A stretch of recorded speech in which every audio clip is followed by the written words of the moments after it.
directing Chuck Huber. You guys know who Chuck is? Awesome friend and great actor. He's directing this thing that we're doing. Also, years and years ago, I did a movie called Holly's Story.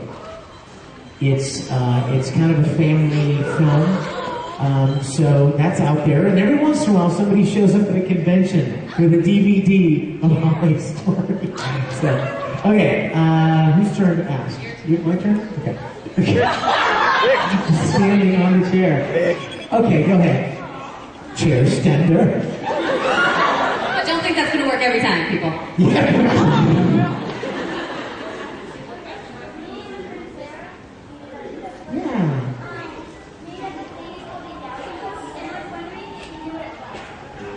You made up something called the Yowie what?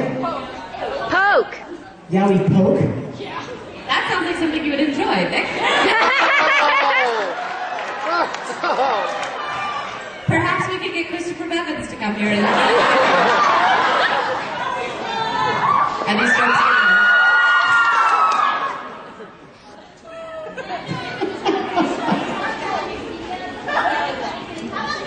What is the Yowie poke?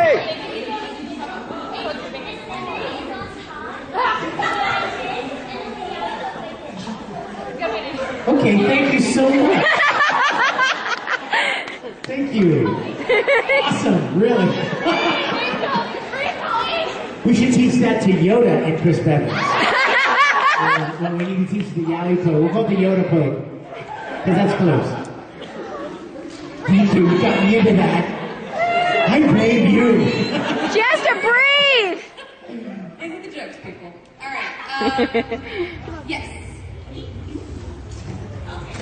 How many different parts are you doing at any given time? Have you ever gotten the parts confused? Like you've gone in there and, all of a sudden one movie comes out instead of another character, or Ed comes out Thompson's voice or something? That's a good question. It depends on how many Funimation is doing at a time. Sometimes there have been 9 booths going at a time, day and night. And sometimes there are only 3 booths going, only during the day. So at the moment I would say I'm doing about 5. And when it gets confusing for me is it's not at the time that you would think. Like I do 4 boy voices, but they're so distinct in my mind and they're in such a separate place in my throat that it's easy to keep them separated. I get confused more when I'm just doing my natural voice, because sometimes the characters will bleed together that way, personality-wise. And so keeping them distinct is a little bit more difficult. Yeah, I don't ever get them confused. I could never look at Tamaki's beautiful face and think of it. But I will say that when you first start a series, you may record a little bit and you'll go away for a while. And when you come back, sometimes you don't remember exactly what you did. And so the director will pull what's called a reference line. He'll basically play an piece of audio clip from when you were in before and say, this is what we did with the character before. So you kind of repeat it a few times out loud and get yourself back in the mindset of what that character sounds like. And then you'll continue. But after you've done a few episodes, of a character, you kind of cement that in your mind, like Colleen mentioned with the different voices. She cemented them in after doing them a little bit, so she knows exactly what they sound like, how they're distinctive. But yes, okay. So you selected that young lady, so my turn. Yes, sir. All right, I have like 3 things. First of all, is Roy Mustang dead sexy in a miniskirt? No. Yes! Yes! Yes. Second of all, do you remember when you were back in New York going to Genericon? Wow, when was that? It was like last month. Last month? Genericon. Was that in Troy? It was somewhere in New York. I have a friend there. It must have been Troy, yeah, Troy, New York. Yeah, I have a friend who was there, and she said that you hugged her like 6 different times, and she was wondering if you might have remembered her. A girl about this tall, kind of chubby. Was she very small, very tiny? Yeah, yes. What was she dressed as? Was she cosplaying? I think she was in something dark. I don't remember exactly what she was cosplaying as. Yes. But it's like I love to have fans, and it was like as soon as you walked in, she's like, "Oh my God, Vic Mignogna." Will you tell her I said hello? I will. Tell her I said hello.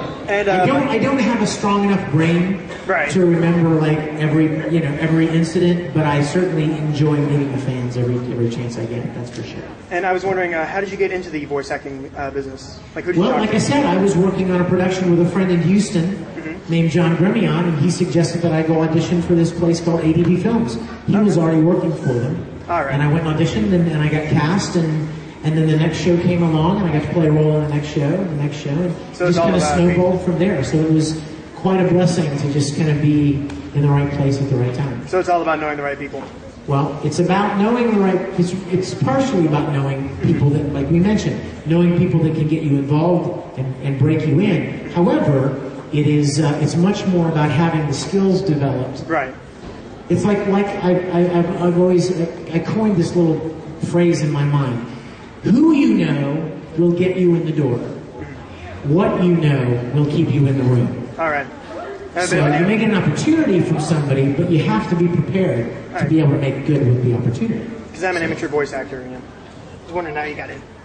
Okay. Thank you. In the purple shirt. Oh, Alchemy! the World of Warcraft, yeah. I can even do alchemy. I promise. You showed it to me, sure.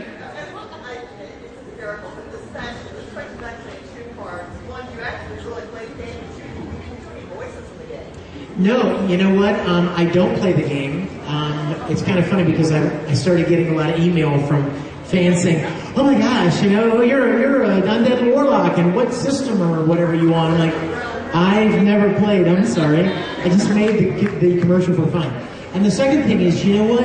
I've not yet done any roles for the game, but I know a lot of guys who have done stuff for the game, and I've been, hoping that I could get an opportunity at some point to be able to do something for it. Mostly just because I feel like I feel so connected to it. I think somebody told me yesterday that the commercial has 2 million views now. So I want to contact World of Warcraft and go, hey, I'm doing this for free. I brought 2 million views for fun. Yeah, but I would love to be a part of it someday. Thank you so much for asking. Okay, yes. If I were to use guns, could you yell persona and you pay voice? Of course. Yes! You just want... You just want me to yell persona as Jinping? Persona! Jinping is leveled up. Your turn. All right. With 2 hands up, yes.